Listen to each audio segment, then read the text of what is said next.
হরে কৃষ্ণ সকল ভক্তবৃন্দ, এখানে আমার ভগবান বিরাজমান। আজকে রবিবার, সবাই আমার ভগবানের দর্শন করুন। তো ভগবানের পুজো আরতি শেষ হলো।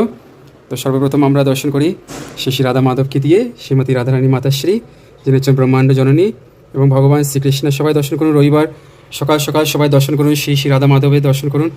দর্শন করেই জীবন মানে ধন্য। ভগবান সকালবেলা ভগবানের দর্শন দিয়ে শুরু করতে লাগে, আর রাত্রে ঘুমানোর আগে ভগবানের দর্শন দিয়ে ঘুমাতে হয়।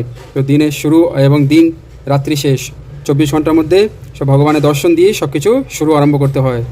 তো এখানে শ্রী বাবা জগন্নাথ, আমার জগু বাবা, এবং শ্রী বলরাম এবং শ্রী সুভদ্রা মহারানী, এবং সবাই দর্শন করুন। শ্রীধাম মায়াপুর শ্রী নৃসিংহ ভগবান দর্শন করুন, এবং শ্রী বজরংবলী হনুমানজি মহারাজ, এবং শ্রী শ্রী লক্ষ্মী নৃসিংহ ভগবান। ওম শ্রী লক্ষ্মী নরসিংহায় নম, ওম শ্রী লক্ষ্মী নরসিংহায় নম, ওম শ্রী লক্ষ্মী নরসিংহায় নম। এখানে শ্রী শ্রী গৌর গদাধর শ্রী পঞ্চদত্ত আছে। ভগবানকে জল দিলাম, রাধারানী আর